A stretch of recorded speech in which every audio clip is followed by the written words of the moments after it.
हालचाल दोस्तों। चलिए जानते हैं अविनाश जब गांव की तरफ भागा तो उसके बाद की कहानी में क्या हुआ। अविनाश ने जैसे ही पीछे मुड़कर देखा, दानव अपनी खूनी नजरों से उसकी ओर बढ़ रहा था। उसकी भयानक गुर्राहट से जंगल गूंज उठा, जिससे पेड़ पौधे भी कांप उठे। अविनाश को लगा कि उसकी मौत अब निश्चित है, लेकिन उसने किसी तरह अपने अंदर बची आखिरी हिम्मत बटोरी। वो अपनी जान बचाने के लिए अंधाधुंध भागता रहा। उसके कानों में राघव और दूसरे दोस्त की चीखें गूंज रही थी, जो उसे अब भी साफ सुनाई दे रही थी। भागते भागते वो किसी तरह गांव के करीब पहुंचा। दूर से गांव की टिमटिमाती रोशनी देखकर उसे जीवन की कुछ उम्मीद बंधी। उसने पूरी ताकत से दौड़ लगाई और हांफते हुए डरे हुए मुखिया के घर पहुंचा। उसने दरवाजा खटखटाया और जैसे ही मुखिया ने दरवाजा खोला, अविनाश सदमे में कांपते हुए उसे सारी बात बताने लगा। पहले तो किसी को उसकी बात पर यकीन नहीं हुआ। गांव वालों को लगा कि शायद नशे में उसने कुछ देख लिया होगा या वो वहम कर रहा है। लेकिन जब अविनाश ने डरी हुई आवाज में उस दानव और उसके दोस्तों की दर्दनाक मौत का वर्णन किया, तो गांव में दहशत फैल गई। मुखिया ने तुरंत गांव के सभी बहादुर जवानों और बुजुर्गों को इकट्ठा किया। उन्होंने मशालें, लाठियां और कुछ पुराने हथियार लिए और अविनाश को साथ लेकर उसी भयानक रास्ते पर चल पड़े। जब वे खंडहर के पास पहुंचे तो वहां का दृश्य देखकर सबकी रूह कांप उठी। राघव और उसके दोस्त के शरीर के टुकड़े बिखरे पड़े थे और हवा में खून की भयानक गंध थी। दानव वहां नहीं था, लेकिन उसके भयानक पंजों के निशान, टूटे हुए त्रिशूल और लाल धागे इस बात की गवाही दे रहे थे कि यहाँ कुछ बहुत बुरा हुआ था।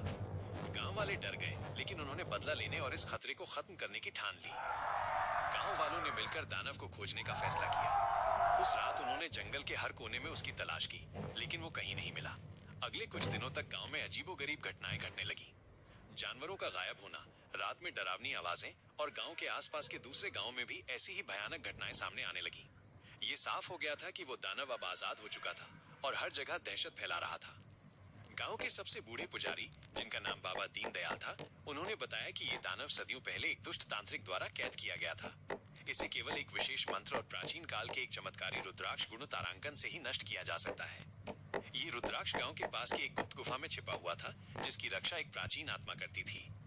अविनाश, जो उस रात का अकेला गवाह था, उसने फैसला किया कि वो इस दानव को खत्म करने में मदद करेगा, ताकि उसके दोस्तों की आत्मा को शांति मिल सके और कोई और इस दानव का शिकार न बने। अविनाश और कुछ बहादुर नौजवानों ने बाबा दीनदयाल के मार्गदर्शन में उस गुफा की ओर प्रस्थान किया। कई मुश्किलों और खतरों का सामना करते हुए वे गुफा तक पहुंचे और प्राचीन आत्मा से लड़कर रुद्राक्ष प्राप्त करने में सफल रहे।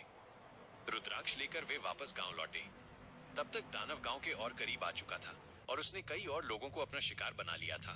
गांव में पूरी तरह से हाहाकार मचा हुआ था। बाबा दीनदयाल ने रुद्राक्ष को अविनाश को दिया और उसे वो प्राचीन मंत्र सिखाया जिसे दानव का अंत करने के लिए जपना था। रात के अंधेरे में जब दानव गांव पर अंतिम हमला करने आया, तो अविनाश और बाबा दीनदयाल उसका सामना करने के लिए तैयार थे। दानव अपने पूरे भयानक रूप में सामने आया। उसकी आंखें अंगारों सी दहक रही थीं। अविनाश ने बिना डरे रुद्राक्ष को हाथ में लिया और बाबा दीनदयाल द्वारा बताए गए मंत्र का जाप करना शुरू किया।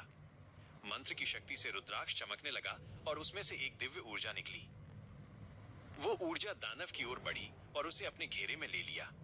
दानव जोर जोर से चीखने लगा। उसकी चीखें इतनी भयानक थीं कि गांव वाले अपने कानों पर हाथ रख लिए। धीरे धीरे दानव का शरीर पिघलने लगा और वो एक काली राख के ढेर में बदल गया। उसकी भयानक आकृति हमेशा के लिए विलुप्त हो गई। गांव में शांति लौट आई। अविनाश ने अपने दोस्तों की मौत का बदला ले लिया था और गांव को एक बड़े खतरे से बचाया था। अविनाश उस रात के बाद कभी सामान्य नहीं हो पाया, लेकिन उसने अपने जीवन का एक नया उद्देश्य पा लिया था, माइनस बुराई से लड़ना। गांव में फिर कभी उस रास्ते से कोई नहीं गुजरा और 6 बजे के बाद सब अपने घरों में सुरक्षित रहते। लेकिन अब वे जानते थे कि कोई भी खतरा हो तो उसका सामना किया जा सकता है। दानव का अंत हो चुका था, लेकिन उसकी कहानी गांव की पीढ़ियों को हमेशा याद दिलाती रही कि अंधेरे में भी उम्मीद की किरण होती है और मिलकर किसी भी बुराई का सामना किया जा सकता है। अगर आपको ये कहानी अच्छी लगी हो तो लाइक करें, सब्सक्राइब करें और बेल आइकन दबाना ना भूलें, ताकि आप हमारी आने वाली कहानियों से भी जुड़